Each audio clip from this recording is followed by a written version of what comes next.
தினமலர் நேயர்களுக்கு வணக்கம். உரைகள் நிகழ்ச்சிக்கு வரவேற்கிறோம்.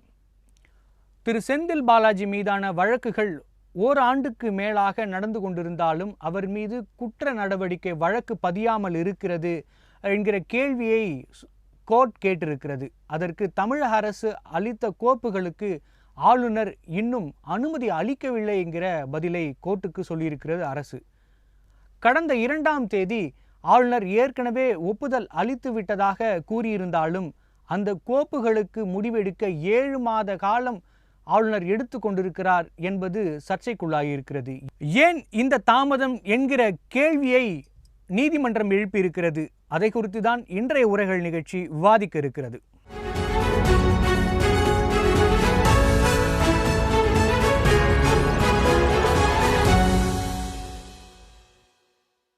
கவர்னருக்கு கோர்ட் கேள்வி. மாநில அரசுக்கு பாடம் நடத்துபவர் நீதிமன்றத்திற்கு இலக்காவது ஏன் என்பது குறித்து விவாதிக்க நம்முடைய இணைந்திருக்கும் விருந்தினர்கள் திரு செல்வம் பாஜக, வணக்கம் சார், மற்றும் அரசியல் விமர்சகர் திரு நந்தகுமார் அவர்கள், வணக்கம் சார், மற்றும் அரசியல் விமர்சகர் திரு கரு ஜெயக்கண்ணன் அவர்கள், வணக்கம் சார். வணக்கம். நந்தகுமார் சார், இந்த காலதாமதம் எதனால் ஏற்பட்டது சார்? இது முதல் கோணல் முற்றில் கோணல்ங்கிற மாதிரி இந்த செந்தில் பாலாஜியை பொறுத்த வரைக்கும் இது ஒரு பெக்குலியரான கேஸ். பல மினிஸ்டருங்க மேல ஒரு அலிகேஷன் இருந்து கேஸ் நடத்தினாலும் இது தற்போதைய அவர் அமைச்சரவையில இருக்கக்கூடிய முதலமைச்சரா இருந்த அதாவது அமைச்சரா இருந்த போது முதல்வராக அவர்கள் எதிர்கட்சி தலைவராக இருக்கும் போது செந்தில் பாலாஜி அதிமுகவினுடைய மினிஸ்டரா இருக்கும்போது என்னென்ன ஊழல்கள் எல்லாம் பண்ணினாருன்னு ஓங்கி ஒழிச்சு நாங்க 2021 ஆட்சிக்கு வரும்போது கண்டிப்பா செந்தில் பாலாஜி மேல சட்டப்படி நடவடிக்கை எடுப்போங்கிறதுலாம் ரொம்ப அறைகோவல் விடுத்தாரு. அப்ப அவர் அதிமுகல இருந்தாரு. ஆனா அவரு சொன்ன பிரகாரமே திமுகவினுடைய ஆட்சி அமைஞ்சதுக்கு அப்புறம் திமுகவிலேயே ஒரு அங்கம் வகிக்கக்கூடிய அமைச்சரா அவர் மாறுவாருங்கிறது ஒரு காலத்தினுடைய சோதனைன்னு தான் சொல்லணும் இது. சோ அப்ப எந்த அளவுக்கு ரொம்ப திடகாத்திரமா ஸ்டாலின் அவர்கள் அன்னைக்கு கண்டிப்பா செந்தில் பாலாஜிக்கு எங்க ஆட்சி வந்தா தண்டனை கொடுக்கப்படும் சொன்னாரோ அதே தான் இப்ப நடந்துட்டு இருக்கு. அப்போ இது அதான் முதல் கோணல் முற்றிலும் கோணல்னு சொன்னேன். இது ஒரு பெக்குலியரான கேஸ் இது. அதோட இவரு தான் நம்ம அரெஸ்ட் பண்ணதுக்கு அப்புறம் பல மாதங்கள், அதாவது ஜூன் மாசத்துல இவர் 2023 அரெஸ்ட் பண்றாங்க.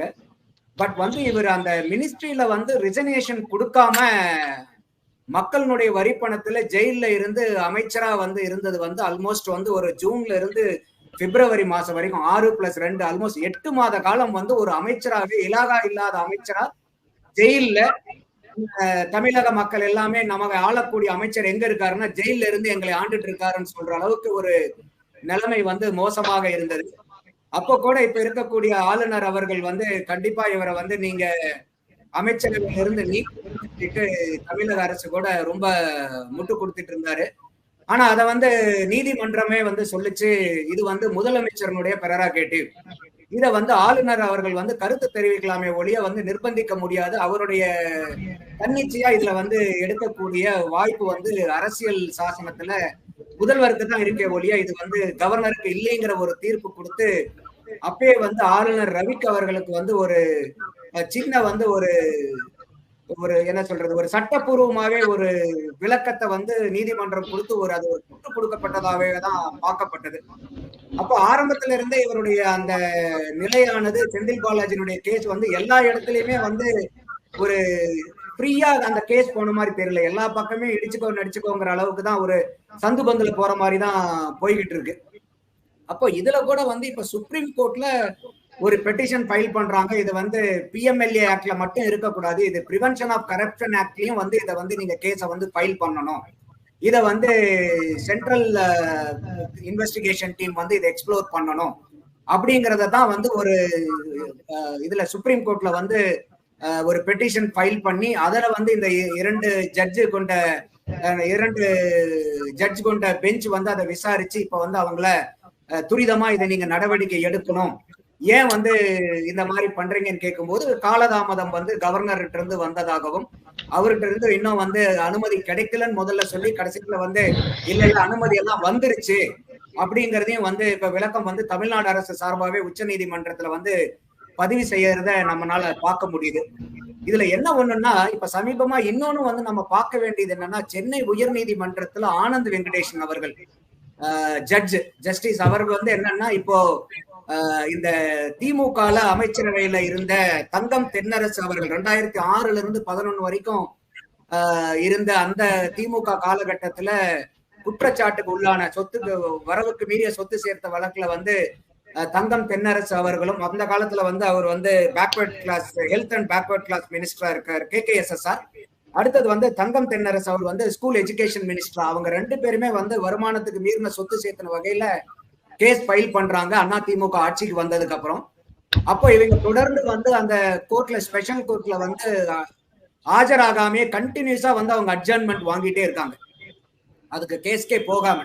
ஆனா இதே 2021 ஆட்சிக்கு வந்ததுக்கு அப்புறம் தமிழக வக்கீல் அரசாங்க வக்கீலே வந்து முன் வந்து நாங்க வந்து இந்த கேஸை வந்து விசாரிக்கிறதுக்கு ரெடியா இருக்கிறோம் அப்படின்னு சொல்லிட்டு ஜென்ரஸா முன்னுக்கு வராங்க தமிழகத்தினுடைய வக்கீல். அப்போ அந்த வழக்கு விசாரணை வந்ததுக்கு அப்புறம் பாத்தீங்கன்னாக்கா இந்த 2 மாஜி அமைச்சர்கள் அந்த காலத்துல 2006-11 இப்ப மந்திரிகளா இருக்கக்கூடிய தங்கம் தென்னரசு அவர்களும் KKSSR அவர்களும் விடுவிக்கப்படுறாங்க. இந்த 2021 திமுக ஆட்சிக்கு வந்ததுக்கு அப்புறம் அந்த கேஸை நடத்துறாங்க. அதாவது அதிமுக ஆட்சியில இருக்கிற வரைக்கும் அந்த கேஸ் பக்கமே போகாம அட்ஜர்ன்மெண்ட் வாங்கிட்டு இருந்தவங்க, வாய்தா வாங்கிட்டு இருந்தவங்க, திமுக ஆட்சிக்கு வந்ததுக்கு அப்புறம் தாமா முன் வந்து நாங்க இந்த வழக்கை வந்து விசாரிச்சுக்கிறதுக்கு ரெடியா இருக்கிறோம்னு சொல்லி முன் வந்து அந்த வழக்கை எடுத்து நடத்தி 2 பேருமே வந்து அதுல வந்து டிவிஎச்சி வந்து எந்த விதமான முகாந்தரமும் இல்லைன்னு சொல்லி அதுல வந்து அவங்களை வந்து ஃப்ரீ பண்ணதை பார்க்க முடிஞ்சுது. அப்ப ஜஸ்டிஸ் ஆனந்த் வெங்கடேஷன் அவர்கள் வந்து தாமாகவே முன் வந்து சுமமோட்டோவா எடுத்து அதுல அவர் வந்து அப்சர்வேஷன் கொடுக்கிறாரு. அதாவது வந்து இந்த 2 கேஸினுடைய போக்கையும் பார்க்கும்போது தீர்ப்பையும் பார்க்கும்போது எல்லாமே ஒரே பேட்டர்ன்ல இருக்கு.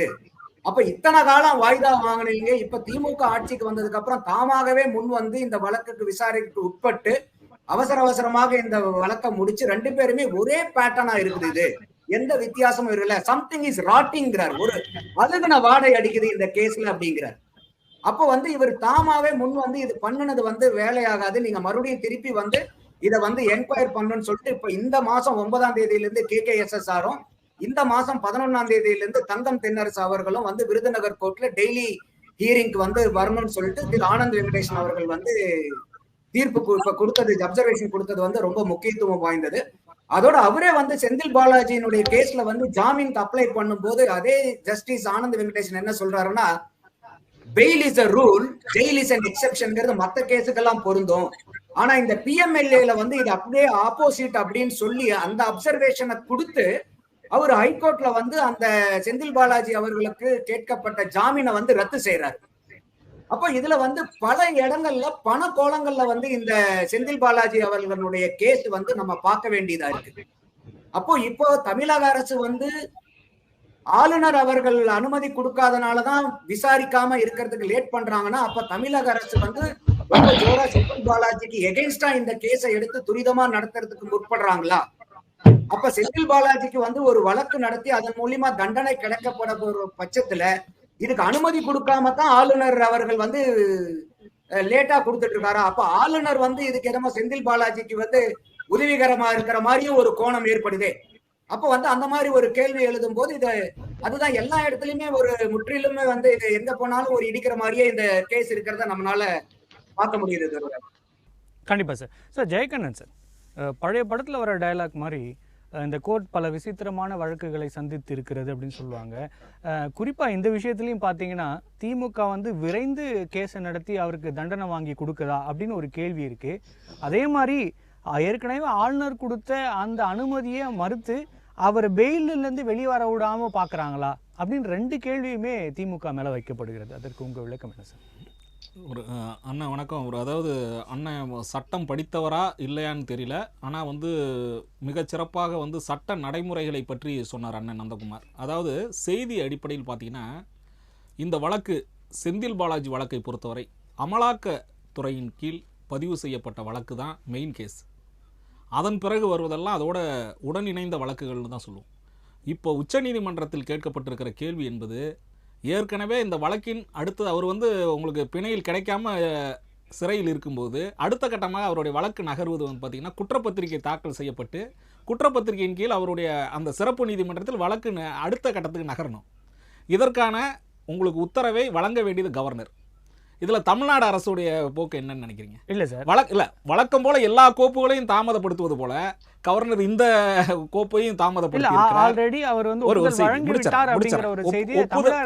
ஒப்புதல் வழங்கப்பட்டதுக்கு பிறகு இதனுடைய நடைமுறைகள் அதாவது ஆட்டோமேட்டிக்காக சொல்லுவாங்க. அதனுடைய வந்து தனித்து இயங்கக்கூடிய நீதிமன்றமாக இருக்கிறது. நல்லா தெரிஞ்சுங்க, தமிழ்நாடு அரசு வந்து நீதிமன்றத்துக்குரிய கட்டமைப்பை செய்யலாம், நீதிபதிகளை நியமிக்கலாம். இன்னும் சொல்லப்போனால் வாஷிங்டன் தனசேகரன் அப்படிங்கிற ஒரு சிறப்பு உங்களுக்கு அரசு வழக்கறிஞரை நியமிச்சிருக்கு. செந்தில் பாலாஜி வந்து உங்களுக்கு முன்னாள் அமைச்சராக இருக்கலாம், இருக்கக்கூடிய எம்எல்ஏவாக இருந்தாலும் தமிழ்நாடு அரசின் கீழ் இருக்கக்கூடிய இந்த வழக்கு என்பது அமலாக்கத்துறை பிரிவு, அதாவது சிறப்பு நீதிமன்றம் தான் தமிழ்நாடு அரசினுடைய செயல்பாட்டுக்கு உட்பட்டதாக இருக்குது. ஆனால் அமலாக்கத்துறை வழக்கு, நீங்கள் இந்த அண்ணா சொன்னார் மினிஸ்டராக இருந்தார், உங்களுக்கு இலாக்கா இல்லாத அமைச்சராக இருந்தார். நான் என்ன கேட்குறேன்னா, இன்றைக்கி அரவிந்த் கெஜ்ரிவால் எந்த அடிப்படையில் அவர் வந்து சிறையிலிருந்தே உங்களுக்கு அரசை நடத்துகிறார்?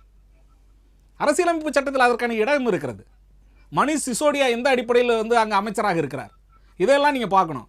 தமிழ்நாடு அரசு, அதாவது ஒரே ஒரு செய்தி செந்தில் பாலாஜி என்பவர் அண்ணா திராவிட முன்னேற்ற கழகத்தில் இருந்தார், அதற்கு பிறகு திராவிட முன்னேற்ற கழகத்தில் இருந்தார். இதெல்லாம் அடுத்த செய்தி. இப்போ அவர் வந்து அவருடைய இந்த வழக்கின் அடிப்படையில் தான் நீங்க பார்க்கணுமே ஒழிய, இந்த தமிழ்நாட்டை பொறுத்த வரைக்கும் அதாவது அண்ணா திராவிட முன்னேற்ற கழகத்திலே திராவிட முன்னேற்ற கழகத்தில் இரண்டையுமே திராவிட கட்சிகள் என்ற அடிப்படையில் அந்த கட்சியிலிருந்து இந்த கட்சிக்கு வர்றது, இந்த கட்சியில் அதெல்லாம் தனிப்பட்ட அரசியல். இன்றைக்கு இருக்கின்ற சூழலில் இந்த வழக்கு குறித்து பேசும்பொழுது செந்தில் பாலாஜி வழக்கு என்பது ஏற்கனவே இருந்த நடைமுறையில் இருந்து அடுத்த கட்டத்துக்கு நகர்கிறது. இன்னொன்று, ஒரு மனிதன் இயற்கை நீதிக்கு மாறுபட்டு பிணையே இல்லைன்னு உள்ள வச்சிட முடியுமா? அப்படி சட்டத்தில் இடமே இல்லை. ஒருவேளை அந்த வழக்கை நீங்கள் வந்து குற்றப்பத்திரிகை தாக்கல் செய்து அந்த வழக்கினுடைய நடைமுறைகளை விசாரணைகளை அடுத்த கட்டத்துக்கு கொண்டு போகும்போது அதனுடைய சாட்சிகள் விசாரணை போய் அந்த வழக்கில் ஒன்று விடுதலை அடையலாம், இல்லை தண்டனை அடையலாம். அதுக்கு இடையில அண்ணா இன்னொரு 2 அமைச்சர்கள், முன்னாள் அமைச்சர்கள், இன்றைய அமைச்சர்களாக இருக்கிறார்கள். அண்ணா திராவிட முன்னேற்ற கழகத்தில் இருந்த வழக்குகளை நடத்தக்கூடாது என்று திராவிட முன்னேற்ற கழகம் ஏதாவது தடை போட்டிருந்ததா? கடந்த 10 ஆண்டுகளாக இருக்கும் பொழுது அவர் KKSSR வழக்கையும் தங்கம் தென்னரசு வழக்கையும் நடத்த வேண்டிய இடத்தில் இருந்தது யார்? தமிழ்நாடு அரசு. அப்படி அந்த அரசை வந்து அண்ணா திராவிட முன்னேற்ற கழகம், நான் சொல்றேன், உங்களுடைய அரசின் கீழ் இருக்கக்கூடிய அரசு வழக்கறிஞர்கள் தான் அந்த வழக்கை நடத்தியிருக்கணும். என்றைக்குமே குற்றம் சாட்டப்பட்ட நபர்கள் சட்ட நடைமுறைகளை அதாவது பயன்படுத்தி இல்லை. ஒரே நிமிஷம் ஜெயக்கண்ணன் சார், அவர் கேட்ட கேள்வியை தாண்டி சாதாரண பொதுமக்களுக்கு இருக்கிற ஒரு கேள்வி, 10 வருடங்களாக நடைபெற்று கொண்டிருந்த அந்த வழக்கு இவங்க ஆட்சிக்கு வந்த உடனே 6 மாசத்திலேயே விடுதலை அடைகிறாங்க அப்படிங்கிறது எப்படி சார்? சாதாரணமா கடந்து போயிடும். ஒரு 10 ஆண்டுகளை நிலுவையில் வைத்தது யாரு? நான் என்ன சொல்றேன், நீங்க சொல்லும் அவர் சொல்ற மாதிரி முன்னாள் அமைச்சர்கள் வந்து இந்த வழக்கை தாமதப்படுத்துவதற்கான ப்ரொசீஜரை பயன்படுத்தினா கூட அரசின் கீழ் எங்கக்கூடிய அரசு வழக்கறிஞர்கள் என்ன செஞ்சாங்க? அப்போ 10 ஆண்டுகளா அண்ணா திராவிட முன்னேற்ற கழகத்தின் கீழ் இருக்கக்கூடிய அரசு வழக்கறிஞர்கள் உங்களுக்கு திறமையின்மைன்னு தானே சொல்றோம். இல்ல சார், அங்க பெயில் போடுறாங்க, மற்ற விஷயங்கள்லாம் நடந்துட்டு இருக்கு. ஒன்று நல்லா தெரிஞ்சுங்க, இந்த வழக்குகள்ங்கிறது பார்த்தீங்கன்னா சொத்து குவிப்பு வழக்கு, அடுத்ததாக வந்து வருமானத்திற்கு மேற்பட்ட இது வந்து எல்லாமே வந்து பார்த்தீங்கன்னா லஞ்ச ஒழிப்பு மற்றும் அந்த துறையின் கீழே தான் வரும். இன்னொரு செய்தி என்னென்னா, எல்லாருமே நினைச்சிடுற மாதிரி இந்த வழக்குகளை நடத்துகின்ற பொழுது அவர்கள் வந்து எம்எல்ஏக்களாக அமைச்சர்களாக இருக்கும்பொழுது சிறப்பு நீதிமன்றத்தின் கீழ் இயங்கக்கூடிய நீதிமன்றத்தில் தான் வரும். அந்த நீதிமன்றம் போது சென்னையில் இருக்குது.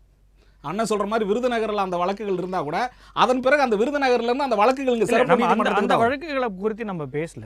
செல்வம் சார், இது நான் ஒன்று சொல்லி முடிச்சிடறேன். இந்த வழக்குகளின் அடிப்படையில் அடுத்த கட்ட நகர்வது ஒய் பாலாஜி என்ற நபர் வந்து தனிப்பட்ட முறையில் மனுதாரராக வழக்கில் இந்த வழக்கில் செந்தில் பாலாஜி வழக்கில் அடுத்த நகர்வு இல்லைன்னு போடுறாரு. இதில் தமிழ்நாடு அரசு தன்னுடைய கருத்துக்களை சொல்லியிருக்குது. உச்சநீதிமன்றம் என்ன சொல்றது, நாங்கள் வந்து எங்களுடைய கண்காணிப்பில் இந்த வழக்கு நடக்கும், வழக்கினுடைய வந்து உங்கள் அடுத்த கட்ட நகர்வுகள் செய்யுங்க, விசாரணையை முடிங்க அப்படின்னு சொல்கிறாங்க. இது எல்லாமே பார்த்தீங்கன்னா உள்ளிருக்கக்கூடிய அதாவது பார்த்தீங்கன்னா எதிரி என்றாலும் குற்றம் சாட்டப்பட்ட நபராகத்தான் கருதப்படணும். இப்போ செந்தில் பாலாஜி கன்விக்டட் பர்சன் கிடையாது. அவர் வந்து உங்களுக்கு குற்றம் சாட்டப்பட்ட நபர், அவருக்கு எல்லா உரிமையும் இருக்குது. அரசியலமைப்பு சட்டம் கொடுக்கப்பட்ட அனைத்து உரிமைகளையும் அவரும் பின்பற்றக்கூடும். ஒரு நீதிமன்றத்தில் பார்த்தீங்கன்னா 2 தரப்பினர் இருக்கணும். 2 தரப்பினரை உங்களுக்கு அதாவது எடுத்த எடுப்பில் ஒரு தரப்பினருக்கு மீது குற்றம் சாட்ட முடியாது. எதிரிகளுடைய அவர்களுடைய பக்கம் இருக்கிற நியாயத்தையும் கேட்கணும். அந்த அடிப்படையில் செந்தில் பாலாஜி கொடுக்கக்கூடிய இந்த அந்த எதிர்மனுவை அடிப்படையாக வைத்துத்தான் வழக்குகள் நடத்தப்படுமே ஒழிய எடுத்த எடுப்பிலே இன்றைக்கு வழக்கு தாக்கல் செய்யப்பட்டு முன்னாள் அமைச்சர் செந்தில் பாலாஜி குற்றவாளி அல்ல. அதை நல்லா தெரிஞ்சுக்கணும். யாராக இருந்தாலும் சொல்கிறேன், இது வழக்கு என்பது அடுத்தடுத்த மேல்முறையீடுகளில் செல்லும் பொழுது கடைசியாக உச்சநீதிமன்றத்தில் நீர்த்து போவதுதான் இதுவரை உள்ள இயற்கையான நிகழ்வு. அதாவது அண்ணன் பொன்முடி அவர்களை வழக்கில் உடனடியாக பண்ணாங்க, அதற்கான சட்ட நடைமுறைகளை பண்ணிட்டாங்க. எவ்வளவு விரைவாக உச்சநீதிமன்றத்தில் வழக்குகள் முடிந்து அவர் மீண்டும் அமைச்சர் ஆனாரா இல்லையா? இல்ல, திருப்பி அந்த வழக்குகளை ஆரம்பிச்சிருக்காங்க. ஒரே ஒரு செய்தி நான் சொல்லிடுறேங்க. வழக்குகள் என்பது பழிவாங்கும் நடவடிக்கைகளுக்காக எதிரெதிர் அரசியல் கட்சிகள் போடும்போது அந்த வழக்குகள் நீதிமன்றத்தில் நிற்பதில்லை. செல்வம் சார் 7 மாதமா தாமதிச்சிருக்காரு. அதுக்கு பின்னணியில செந்தில் பாலாஜிக்கு பெயில் கிடைக்க கூடாது அப்படிங்கிற ஒரு எண்ணமா இருக்குமா அப்படிங்கிற கேள்வி எழுந்திருக்கேன். தினமலர் உரைகள் நேயர்களுக்கும் நிர்வாகத்திற்கும் நெறியாளருக்கும் தொழில்நுட்ப கலைஞர்களுக்கும் என்னுடைய சக பங்கேற்பாளர்கள் நண்பர் ஜெயக்கண்ணன், வளர்ந்து வருகிற ஒரு அறிவு சார்ந்த விவாதத்துல கலந்துக்கிற தம்பி நந்தகுமார் உள்ளிட்ட அனைவருக்கும் என்னுடைய வணக்கம். இல்ல, ஜெயக்கண்ணன் சார் என்னன்னு கேட்டீங்கன்னா, இந்த வழக்க முதல்ல புரிஞ்சுக்கிடுங்க தயவு செய்து. இத நீதிமன்றத்தையும் அரசையும் இது தமிழ்நாடு அரசின் கட்டுப்பாட்டுல இருக்கு, இது அந்த அரசு கட்டுப்பாட்டுல இருக்கு. நீதிமன்றம் ஒரு இண்டிபெண்டன்ட் பாடி, அதை ஒரு அரசியல் கட்சிகளுடைய செயல்பாடுகளோடு சுருக்கிடக்கூடாது. ஒண்ணு. ரெண்டாவது, வழக்கை நடத்துவது அரசு தானே, நீதிமன்றம் தனி. இல்ல இல்ல சாரி, நான் ஒண்ணு கேளுங்க பிளீஸ் பிளீஸ் பிளீஸ் அனுமதிங்க. அதாவது ப்ராசிக்யூட் பண்றவங்க யாருன்னு கேட்டீங்கன்னா டிவிஏசி, அதாவது director of vigilance and anti corruption அந்த டிபார்ட்மெண்ட் தான். அதாவது லஞ்ச ஊழல் தடுப்பு பிரிவு தான் வழக்கை தொடர்ந்து தொடுக்கிறவர்கள், தமிழ்நாடு அரசு கிடையாது. அதை வச்சுக்கிடுங்க. இதுல என்னன்னு கேட்டீங்கன்னா, நண்பர் நந்தகுமார் மிக அருமையாக சொல்ற PMLA வழக்கு, அதாவது முதல்ல டிஸ்ப்ரப்போர்ஷனேட் அசட் கேஸ், அதுதான் யார் மேலன்னா இவரு தங்கம் தென்னரசு, KKSSR ராமச்சந்திரன் இவங்க மேல. அதே நேரத்துல பெரியசாமி மேல உள்ள வழக்கு இல்லைன்னா மிஸ்யூஸ் ஆஃப் பவர். அது நிறைய அதுக்குள்ள வித்தியாசங்களை நீங்க தயவு செய்து மனசுல வச்சுக்கிடுங்க. ஒண்ணு. ரெண்டாவது, திரு செந்தில் பாலாஜி வழக்குல பொறுத்த வரைக்கும் தமிழ்நாடு அரசு ஒரு 7 மாசம் ஆளுநர் அவர்கள் அனுமதி கொடுக்கலையே அப்படின்னு சொன்னாங்க. தம்பி நந்தகுமார் கூட ஆளுநர் மேலேயே கூட ஆளுநருக்கு செந்தில் பாலாஜி மேல ஏதோ அக்கறை இருக்கிற மாதிரி கூட ஒரு இது சொன்னாங்க. அது கிடையாது. ஆனா ஆளுநர் அவர்களுக்கு ஒரு ப்ரோவாகேட்டிவ் இருக்கு. அதுல என்னன்னு கேட்டீங்கன்னா, இதுல PMLA கேஸ்ல இருந்து அதுக்கு பிறகு இது டெசிக்னேட்டட் கோர்ட்டுக்கு, அதாவது PMLA கேஸ் இருக்கு, இத டெசிக்னேட்டட் கோர்ட்னு சொல்லுவோம். சிறப்பு நீதிமன்றம் இருக்கு பாருங்க. அதாவது சட்டமன்ற உறுப்பினர்கள், நாடாளுமன்ற உறுப்பினர்கள், அமைச்சர்களாக இருப்பவர்கள் அவர்கள் மேல உள்ள வழக்கை விசாரிப்பதற்காக அதுக்கு காரணம் என்ன, விரைந்து விசாரிப்பதற்காக தான் அந்த டெசிக்னேட்டட் கோர்ட் அப்பாயிண்ட் பண்றாங்க. அது ஒண்ணு. ரெண்டாவது, இப்போ அந்த ஆளுநர் அவர்கள் உச்ச நீதிமன்றத்துல ஒரு பப்ளிக் இன்ட்ரெஸ்ட் கேஸ், அதாவது பிரைவேட் பார்ட்டி பிரைவேட் கேஸ் ஒன்று போடுறாரு, ஃபைல் பண்றாரு.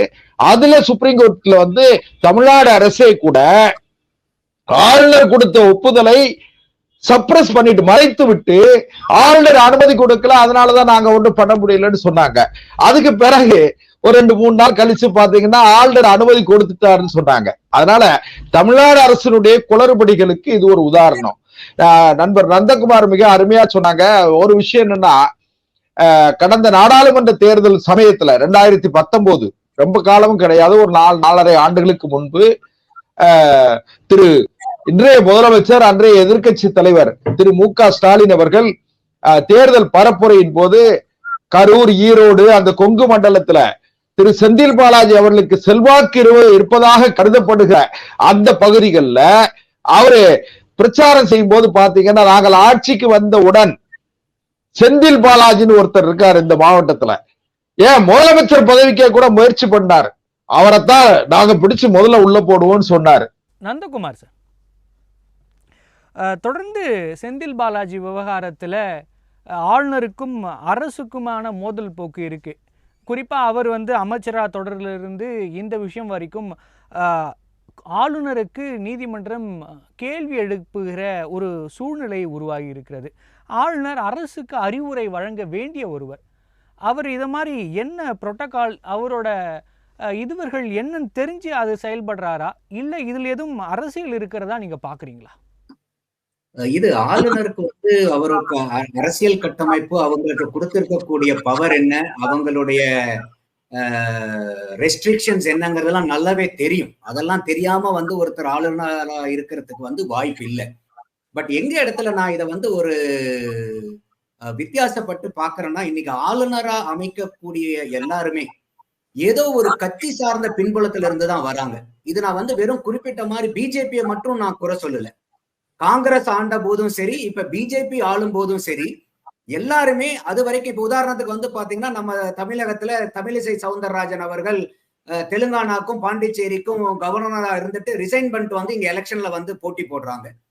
அப்போ அதே மாதிரி இன்னைக்கு கர்நாடகால அந்த முடா ஸ்கேமுக்கு வந்து அப்ரூவல் கொடுத்தாரு இப்ப இருக்கக்கூடிய கவர்னர். அவர் இதுக்கு முன்னாடி இருக்கக்கூடிய ஆட்சியில மோடியினுடைய அரசாங்கத்திலேயே வந்து மினிஸ்டரா இருந்துட்டு வந்து ரிசைன் பண்ணிட்டு இப்ப வந்து கர்நாடகாவுடைய உடனே கவர்னரா வராரு.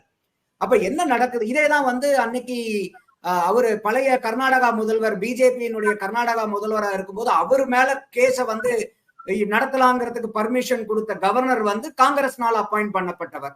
அவர் காங்கிரஸ் கட்சியில பதவி வாய்ந்தவர். அப்படி இந்த மாதிரி எல்லா மாநிலங்கள்லயும் நம்ம வந்து எடுத்து பார்க்கும்போது யாரு வந்து மாநிலத்துக்கு கவர்னரா வராங்கன்னு பாத்தீங்கன்னா, ஏதோ ஒரு கட்சியினுடைய அரசியல் பின்புலத்தை சார்ந்தவங்க தான் வராங்க. ரொம்ப நியூட்ரலா இருக்கக்கூடிய கவர்னர்ஸ் வந்து ரொம்ப மினிஸ்கியூல் தான், கவுண்ட் பண்ணிடலாம் 1, 2ன்னு.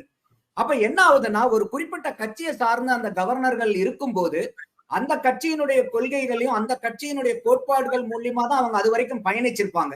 அப்ப நேத்து வரைக்கும் நான் ஒரு கட்சியை சார்ந்து ஒரு கொள்கையை சார்ந்து இருக்கிறவன் இன்னைக்கு திடீர்னு நான் வந்து கவர்னர் ஆனனால உடனே வந்து நான் வந்து எல்லாத்தையும் மறந்துட்டு அழிச்சிட்டு நான் முதல்ல இருந்து கோடு போட முடியும். ஆனா ஆனா ஆனா நந்தகுமார் சார் நந்தகுமார் சார், நீங்க சொல்றது நம்ம புரிஞ்சுக்க முடியுது. ஆனாலுமே கூட இப்போ ஒரு மாநிலத்துக்கு கவர்னரா வந்த காரணத்தாலேயே அந்த மாநிலத்தில் இருக்கிற அரசு செய்யறது எல்லாமே சரின்னு ஏத்துக்கவும் முடியாதே சார். அப்ப தவறு இருக்கும் பட்சத்தில் தவறை சுட்டி காட்ட வேண்டிய நிலைமையில தானே இருக்காங்க. இது நான் எப்படி பாக்குறேன்னா, ஜெயராஜ், ஒரு கவர்னர்னு வரும்போது கவர்னர் வந்து இஸ் என்ன சொல்றது, constitution head of the state. நான் எப்படி ஒரு கவர்னர் இருக்கிறோம்னு நான் பாக்குறேன்னா, ஒரு மாநில அரசாங்கம் வந்து ஒரு நல்ல திட்டங்களை கொண்டு வரும்போது அந்த மாநில அரசாங்கத்தை தட்டி கொடுத்து ஊக்கப்படுத்தி அவங்களோட தோளோட தோளா நின்று அந்த மாநில மக்களுடைய வளர்ச்சிக்காகவும் வாழ்வாதார மேம்பாட்டுக்காகவும் அந்த அமைச்சரவைக்கு முழு ஒப்புதலை கொடுக்கக்கூடிய நபரா அந்த கவர்னர் இருக்கணும்னு பாக்குறேன். அதே சமயம் வந்து ஒரு மாநிலத்தினுடைய அமைச்சரவை ஏதாவது ஒரு குறைபாடுகள் இருக்க பட்சத்துல ஒரு சட்டத்தை மீறி நடக்கும் போது அதை கண்டிக்கக்கூடிய இடத்துலயும் அதே கவர்னர் தான். அதாவது வந்து நம்ம பழைய இதுல நக்கீரனை பத்தி சொல்லுவோம். அதாவது நக்கீரன் வந்து பாத்தீங்கன்னா ஒரு டைலாக் சொல்லுவாரு, எமது மன்னன் நல்லதொரு பாட்டுக்கு பரிசளிக்கிறார் என்றார், அதை கண்டு சந்தோஷப்படும் முதல் மனிதனும் நான் தான். அதே சமயம் தப்பான பாட்டுக்கு எமது மன்னன் பரிசளிக்கிறார் என்றால் அதை கண்டு வருத்தப்படும் முதல் நபரும் நான் தான். அப்படி மாநிலத்தில் இருக்கக்கூடிய கவர்னருடைய பொறுப்பு அந்த அளவுக்கு இன்றியமையாத பொறுப்பு. நல்லது பண்ணாலும் அதை தட்டி கொடுத்து பாராட்டி உத்வேகப்படுத்தி அந்த அரசாங்கத்தை முன்னுக்கு கொண்டு சேர்றதுக்கு உதவணும். அதே சமயம் சட்டத்துக்கு புறம்பாவது ஏதாவது ஒரு செயல்பாடுகள் ஒரு அமைப்பு மத்தியில நடக்கும் போதோ அதை வந்து நம்ம சொல்லுவோம் இல்லையா, நெற்றிக்கண்ணை திறந்த போதிலும் குற்றம் குற்றமேனு. அந்த மாதிரி வந்து தன்னுடைய 3வது கண்ணை திறந்து அவர் கண்டிப்பா வந்து அரசுல நடத்தக்கூடிய தப்புகளையும் தட்டி கேட்கக்கூடிய ஒரு திடகாத்திரமான நபராகவும் அதே கவர்னர் விளங்கணும். அப்போ நான் முதல்ல சொல்ல வந்தது என்னன்னா, இன்னைக்கு கவர்னர்கள் எல்லாமே வந்து ஒரு அரசியல் கட்சியை சார்ந்து வரும்போது, நான் திருப்பி சொல்றேன், இது பிஜேபி காங்கிரஸ்னே கிடையாது. எந்த கட்சி மத்தியில் ஆண்டாங்கனாலும் அவங்களுடைய கட்சியில இருந்தவங்க, பழைய ஆளுங்க, பழைய மினிஸ்டர்கள், கட்சிக்காக வேலை பார்த்தவங்களை தான் பெரும்பாலும் கவர்னரா நிர்ணயிக்கிறாங்க. அப்படி இருக்க போது நம்ம நாட்டுல இன்னைக்கு ஏதோ அரசியல் சாசனத்துல வந்து எவ்வளவோ அமெண்ட்மெண்ட்ஸ் வந்து நம்ம கொண்டு வரோம். இந்த கவர்னருடைய அப்பாயின்மெண்ட்ல ஒரு கவர்னரா ஒரு மாநிலத்துக்கு நிர்ணயிக்கணும்னா அவர் நிர்ணயிக்கப்பட தேதிக்கு முன்னாடி ஒரு 10 வருஷமோ அதுக்கப்புறம் ஒரு 10 வருஷமோ எந்த ஒரு அரசியல் கட்சியை சார்ந்தும் அந்த கவர்னரா இருக்க போறவரு இருந்தவரு ஈடுபடக்கூடாது அப்படிங்கிற ஒரு அமெண்ட்மெண்ட்டை கொண்டு வந்தாங்கன்னா கண்டிப்பா இந்த மாதிரி பொதுமக்கள் கிட்டையும் அரசியல்வாதிகள் கிட்டையும் அரசுக்கும் கவர்னருக்கும் இருக்கக்கூடிய இந்த மோதல் போக்க வந்து கண்டிப்பா நம்மளால வந்து ஒரு பொது பார்வையோட ஒரு சமநிலையில எல்லாத்தினாலையும் பாக்குறதுக்கு அது ஏதுவா இருக்கும். அப்ப என்னுடைய இந்த உங்களுடைய நிகழ்ச்சி மூலியமா நான் வைக்கக்கூடிய ஒரு வேண்டுகோள் என்னன்னா, எல்லாத்துக்கும் அமெண்ட்மெண்ட்ஸ் நம்ம பண்றோம் ஒரு மாற்றத்துக்காக, முன்னேற்றத்திற்காக, மேம்பாட்டுக்காக. இந்த கவர்னருடைய அப்பாயின்மெண்ட்லயும் இந்த அமெண்ட்மெண்ட் வந்து நம்ம கொண்டு வந்தாகணுங்கிறது காலத்தினுடைய கட்டாயமா எனக்கு தெரியுது துரைராஜ். கண்டிப்பா சார். சார் ஜெயக்கண்ணன் சார், செல்வம் சார் ஜெயக்கண்ணன் சாருக்கு அப்புறமா நீங்க பதில் சொன்னீங்கன்னா ரொம்ப சரியா இருக்கும்னு நினைக்கிறேன். நம்ம முதல்ல ஜெயக்கண்ணன் சார்கிட்ட கேள்வி வச்சிடலாம். சார், இந்த விஷயத்திலே 26ஆம் தேதி 23ஆம் தேதி வந்து கவர்னர் வந்து இன்னும் ஒப்புதல் அளிக்கலைன்னு சொல்றீங்க. 2ஆம் தேதி வந்து கவர்னர் ஒப்புதல் ஏற்கனவே அளிச்சிட்டாரு அப்படின்னு சொல்றீங்க. திமுக அரசோட நோக்கம் வந்து கவர்னரை வந்து எப்படியாவது நீதிமன்றத்தில் குட்டு வாங்க வச்சிடணும், மக்கள் மத்தியில் அவரை வந்து தவறாக சித்தரிக்கணும் அப்படிங்கிற எண்ணத்தோட அரசு செயல்படுதா? இல்லை, கண்டிப்பாக அதற்கான வாய்ப்புகள் இல்லை. என்ன காரணம்னு பார்த்தீங்கன்னா, இப்போ கடந்த 3 ஆண்டுகளே பார்த்தீங்கன்னா, இப்போ இருக்கக்கூடிய நம்ம கவர்னர் பார்த்தீங்கன்னா தமிழ்நாடு அரசினுடைய கோப்புகளை 3 ஆண்டுகள பேசுறதுக்கு நிறைய இருக்கு சார். ஆனா இந்த விஷயத்துல 23ஆம் தேதியே இந்த பதில வந்து அரசு தெரிவிச்சிருக்காங்க. சொல்றேன், கவர்னர் மாளிகைக்கும் தமிழ்நாடு அரசினுடைய தலைமைச் செயலகத்திற்கும் இடையே உள்ள தூரம் அதிகமாகி கொண்டே போகுது. அதை தான் நீங்க பார்க்கணும். இந்த கேப்புங்கிறது பார்த்தீங்கன்னா, எப்பவுமே பார்த்தீங்கன்னா அவர் ஒரு தெளிவாக சொன்னார், கவர்னர் என்பவர் அதை ஒரு குறிப்பிட்ட அரசு, எந்த மாநில அரசாக வேணா இருக்கட்டும், அந்த அரசினுடைய நல்ல திட்டங்களை வந்து முட்டுக்கட்டை போடக்கூடாது. அதற்கான வந்து உங்களுக்கு நடவடிக்கைகளை பார்த்தீங்கன்னா அந்த கோப்புகளை உடனடியாக கொடுக்கணும். இப்போ இந்த செய்தியின் அடிப்படையில் பார்த்தீங்கன்னா வழக்கமான நடைமுறைகளை பின்பற்றி திரு செந்தில் பாலாஜி வழக்கின் கோப்பையும் தாமதப்படுத்தி இருக்கிறார் என்பது நமக்கு நேரடியாகவே தெரியுது. அடுத்த செய்தி என்னன்னா, இது உடனடியாக அவர் பண்ணதுனால தான் இந்த குறிப்பிட்ட நீங்கள் கால அவகாசத்தில் அவர் ஒப்புதல் வழங்கியிருக்கிறார். இப்போ ஏற்கனவே மக்களுடைய வந்து உங்களுக்கு தனிப்பட்ட அழுத்தத்தின் காரணமாகவும் தமிழ்நாடு அரசு அடிக்கடி வந்து உங்களுக்கு தீர்மானம் நிறைவேற்றும் பொழுது தான் கோப்புகளை வந்து அவர் உடனடியாக ஒப்புதல் வழங்குறார். ஆனால் பொதுவாக அவருடைய சிந்தனை என்பது, அவர் ஏதாவது வந்து விளக்கம் கேட்டு கடிதம் எழுதியிருந்தாருன்னா அதை அரசு எப்பயுமே சொல்ல மாட்டேங்குது சார். அவர் இந்த கோப்புக்கு நான் வந்து ஒப்புதல் அளிக்கணும், அதற்கான விளக்கம் எனக்கு தேவை அப்படின்னு எழுதி கொடுத்திருந்தா அது இது கேட்டிருக்காங்க, அதனால பெண்டிங் இருக்குன்னு சொல்றது இல்லை. ஒட்டுமொத்தமா கவர்னர் வந்து எங்கேயாவது தமிழ்நாடு அரசுக்கு விளக்கம் கேட்டு அதற்குரிய விளக்கங்களை தமிழ்நாடு அரசு சொல்லலன்னு எங்கேயாவது செய்தி உண்டா சார்? சொல்லலன்ற செய்தி இல்லை சார், ஆனா கேட்டிருப்பாங்க. இதனால 2 கடித போக்குவரத்தால தாமதமாகும். யூகங்களுக்கு பதில் சொல்ல முடியாதுங்க. ஒரே ஒண்ணு, கவர்னர் மாளிகை என்பது தமிழ்நாடு அரசினுடைய வழிகாட்டக்கூடிய அந்த தலைவராக இருக்கிறார். இன்னும் சொல்ல போனால் கவர்னர் தான் ஒரு மாநில அரசினுடைய முதல் குடிமகனாக இருக்கிறார். அதே நேரத்தில் ஒரு அரசு தேர்ந்தெடுக்கப்பட்ட அரசை வந்து முழுமையாக கட்டுப்படுத்த கவர்னருக்கு அதிகாரம் கிடையாது. அரசியலமைப்பு சட்டத்தின் படி பார்த்தீங்கன்னா குடியரசுத் தலைவருடைய ஒரு ரெப்ரசன்டேட்டிவ் மாநில அரசை வழிநடத்தக்கூடியவராக இருக்கிறார். மாநில அரசில் வந்து இப்போ மாநில அரசு தான் தோன்றி தலைமை செயல்படுது, சர்வாதிகார போக்கில் போகுதுன்னா அதை கட்டுப்படுத்தக்கூடிய அதிகாரத்தை உள்ளவராக கவர்னர் இருக்கிறார், அவ்வளவுதான். ஆனால் ஒரு நல்ல அரசை, மக்கள் விரும்பக்கூடிய அரசை, ஜனநாயக அரசை நடைமுறைப்படுத்தக்கூடிய ஒரு அந்த அரசினுடைய பிரதிநிதிகளை கட்டுப்படுத்துவதோ அவர்களுடைய போக்கை வந்து தொடர்ச்சியாக கண்காணிப்பதோ கவர்னருடைய வேலை கிடையாது. கண்டிப்பா சார். சார் செல்வம் சார், தொடர்ந்து மத்திய அரசு மாநில அரசுகளை கட்டுப்படுத்துவதற்காகத்தான் ஆளுநர்களை நியமிக்கிறாங்க அப்படிங்கிற ஒரு குற்றச்சாட்டு இருக்கு. இந்த குற்றச்சாட்டோட சாராம்சத்தை தான் நந்தகுமார் சாரும் ஜெயக்கண்ணன் சாரும் சொல்லியிருக்காங்க, நான் புரிஞ்சுக்க முடியுது. அதற்கு உங்களுக்கான விளக்கம் என்ன சார்? அதான் சார், இப்போ சுதந்திரம் கிடைச்சு 77 வருடங்கள் ஆகுது. இந்த 77 வருடத்துல ஏறக்குறைய ஒரு 60 ஆண்டு காலம் காங்கிரஸ் இயக்கம் வந்து ஆட்சி அதிகாரத்துல இருந்திருக்காங்க மத்தியில. அதுல குறிப்பா நான் எனக்கு தெரிய ஒரு 76 முறை மாநில அரசுகளை கவர்னருடைய அதிகாரத்தை பயன்படுத்தி ஆர்டிகல் 356 அரசியல் சட்டத்தினுடைய 356வது பிரிவை பயன்படுத்தி ஆளுநருடைய பரிந்துரையின் பேர்ல மாநில அரசுகளை கலைத்தது காங்கிரஸ் இயக்கம், வச்சுக்கிடுங்க. அதனால நீங்க எதுக்கு இன்னொன்னு, நான் தம்பி நந்தகுமார்கிட்ட கூட கொஞ்சம் முரண்படுறேன். என்னன்னு கேட்டீங்கன்னா, மாநில அரசு மத்திய அரசாங்கத்தினுடைய பிரதிநிதிகள் தான் கவர்னர்கள் அப்படின்னு சொல்றதுல கூட நான் உடன்படல. ஏன்னு கேட்டீங்கன்னா, ஒருவர் ஆட்சி முதலமைச்சரை கூட, இன்றைய முதலமைச்சர் மரியாதைக்குரிய மு.க. ஸ்டாலின் அவர்கள் வந்து திமுக தலைவர் மு.க. ஸ்டாலின் எனக்கு வேறு கட்சியின் தலைவர். அதே நேரத்தில் தமிழ்நாடு முதலமைச்சர் திரு மு.க. ஸ்டாலின் எனக்கும் சேர்த்துதான். தமிழ்நாட்டில் இருக்கிற வாக்காளர் பெருமக்கள், ஜனநாயகத்தினுடைய இறுதி எஜமானர்களான வாக்காளர் பெருமக்கள், அவருக்கு வாக்களித்தவர்கள் வாக்களிக்காதவர்கள் அனைவருக்குமான முதலமைச்சர் தான் திரு மு.க. ஸ்டாலின், அமைச்சர் பெருமக்கள். அதனால வந்து கவர்னரை வந்து நாம ஒரு கட்சியினுடைய அடையாளமாக பிரித்து பார்ப்பதிலே எனக்கு உடன்பாடு இல்லை. நான் அதுல வந்து அவங்களோட முரண்படுறேன். ரைட்டு. கவர்னரை பொறுத்த வரைக்கும் சில ஆளுநர்கள் வந்து மாநில அரசாங்கத்திற்கோடு மிக நெருக்கமாக இருப்பதாக ஒரு சில சூழ்நிலைகளை முதலமைச்சருக்கும் அவருக்கும் இருக்கிற இணக்கத்தை பொறுத்து ஒரு முதலமைச்சர் சொல்றதுல கேட்பாங்க. சில ஆளுநர்கள் வந்து கொஞ்சம் விஷயம் போல ஆளுநர்கள் வந்து இதையே நாம வந்து இன்னொன்னு ஒரு ஆண்டினுடைய தொடக்கத்துல சட்டப்பேரவை கூட்டம் நடக்குன்னு வச்சுக்கிடுங்க. தொடக்க நாளில் மேதக ஆளுநர் அவர்கள் வந்து அவர்தான் கவர்னர் உரை, கவர்னர் அட்ரஸ் அவர் தான் வந்து பிரசன்ட் பண்ணுவார். அவருடைய உரையை அது என்ன கேட்டீங்கன்னா தமிழ்நாடு அரசு தயாரித்து கொடுக்கிற உரைதான், இல்லைன்னு சொல்லல. அதே நேரத்துல அது கவர்னர் உரை. நீங்க தமிழ்நாடு அரசு தயாரித்து கொடுக்கிற உரைக்கு பேர் என்னன்னு கேட்டா கவர்னர் உரை. கவர்னர் வந்து இவங்க கொடுத்துக்கிறது எல்லாத்தையும் படிக்கணும்னு அவசியம் இல்லை. மறுக்காதது அவருடைய உரிமை. சரிங்களா? அது விட்டுருவோம். இன்னொன்னு முதல் சுற்றுல வந்து எனக்கு அது இணைப்பு துண்டிக்கப்பட்டதுனால சொல்றேன். திரு பொன்முடி அவர்கள் வழக்க சொன்னாரு, மறுபடியும் அமைச்சர் ஆயிட்டாரு அப்படி சொல்லி. மறுபடியும் அவர் அமைச்சர் ஆயிருக்க கூடாது. ஏன்னு கேட்டா அதுதான் தார்மீகம். ஏன்னு கேட்டீங்கன்னா அவர் வழக்குல அப்பீல் இஸ் பெண்டிங் ஒண்ணு. ரெண்டாவது அவருக்கு ஜெயிலுக்கு போறதுல இருந்து விலக்கு டிஸ்பென்ஸ் கொடுத்திருக்காங்களே தவிர அவருக்கு வந்து வழக்கில் இருந்து தண்டிக்கப்பட்ட வழக்கு இருக்கு பாருங்க, அது மேல்முறையீடு. அப்பீல் அகைன்ஸ்ட் அக்யூட்டல் கிடையாது, அப்பீல் அகைன்ஸ்ட் கன்விக்ஷன். அதான் கவனிச்சுக்கிடுங்க. அதாவது தண்டிக்கப்பட்டதற்கு எதிரான மேல்முறையீடு திரு பொன்முடி அவர்கள் வழக்கில் நிலுவையில் இருக்கிறது. இன்னொன்னு, ஜீசஸ் ஒய்ஃப் மஸ்ட் அபோவ் தி சஸ்பிஷன் சொல்லுவோம். அதாவது ஜீசருடைய மனைவி சந்தேகத்துக்கு அப்பாற்பட்டவராக இருக்க வேண்டும் என்பதுதான் பொதுமையான விதி.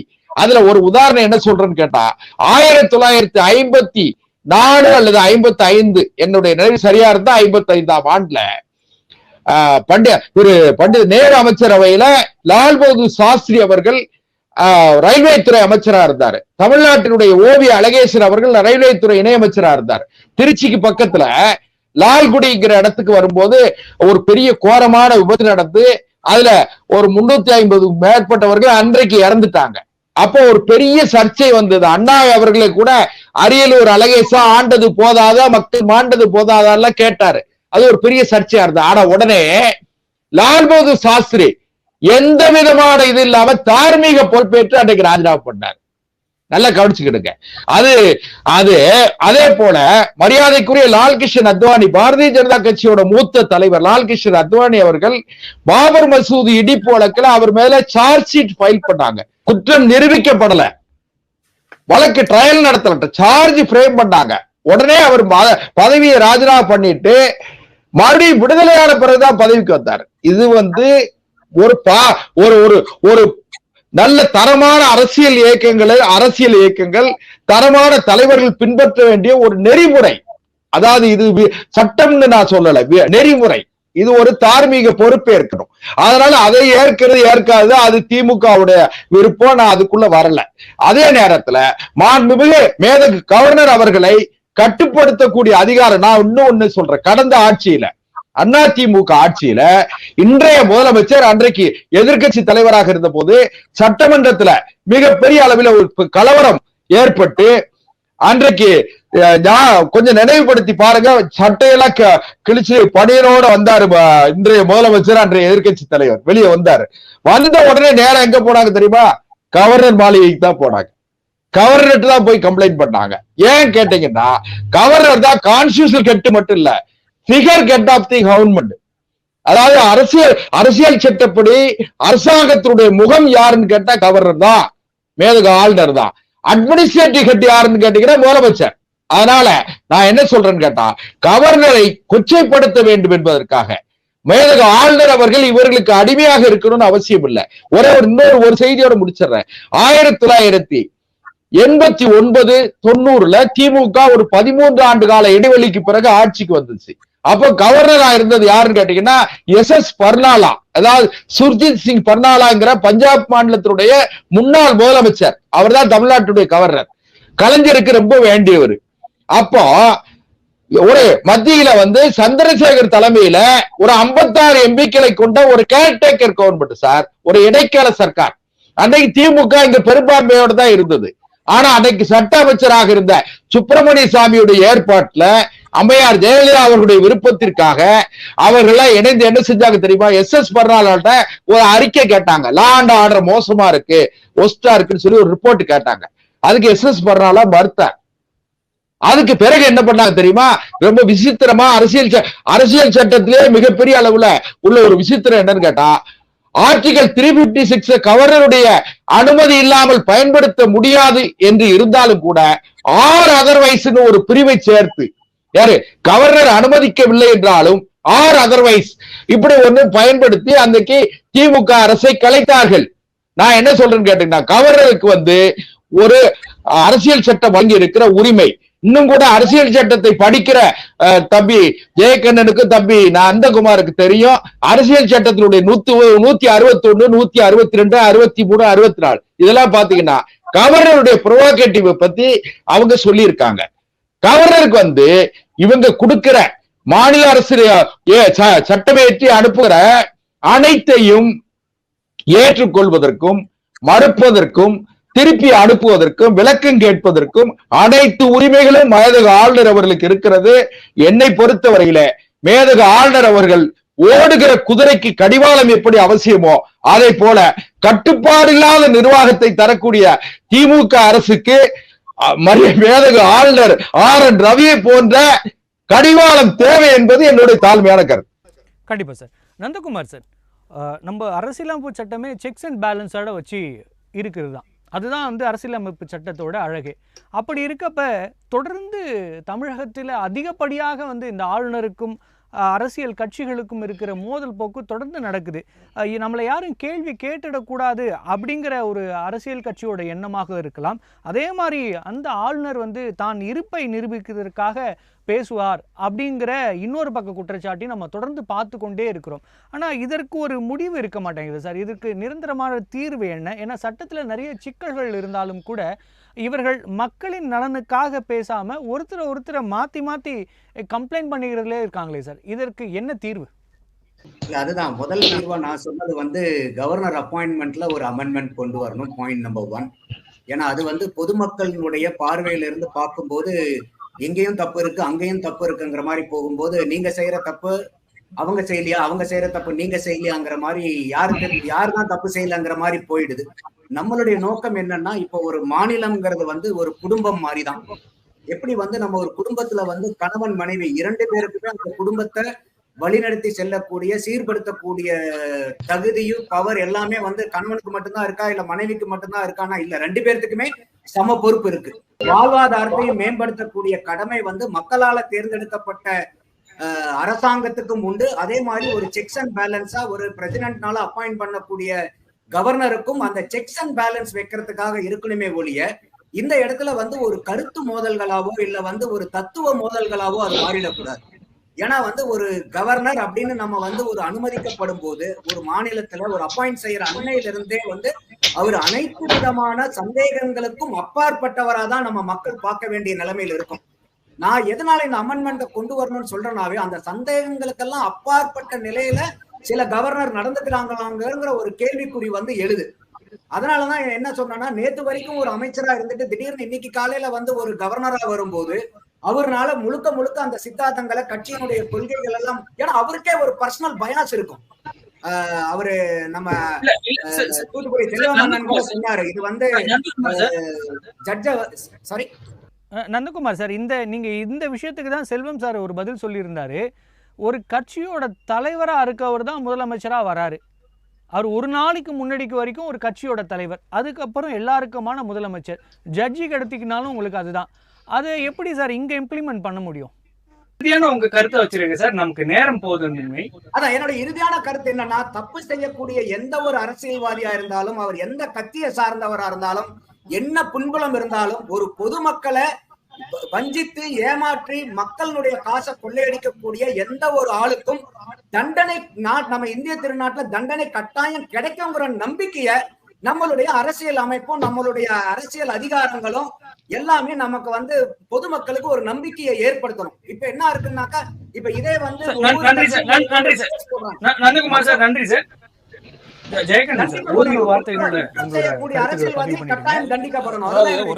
ஓரிரு வார்த்தைகள்ல பதிவு பண்ணிடுங்க. அதாவது பொதுவாக அண்ணா வந்து அவரு செல்வம் அண்ணன் சொன்னது வந்து பொன்முடி வழக்கில் ஒரு சின்னது அதை இல்ல மட்டும் இல்ல சார், நம்ம நான் இறுதிக்கு குறிப்பிட்டு வந்துட்டோம். இல்ல. இறுதிக்கு வந்துட்டோம். இல்ல, இல்ல. நமக்கு நேரமின்மை.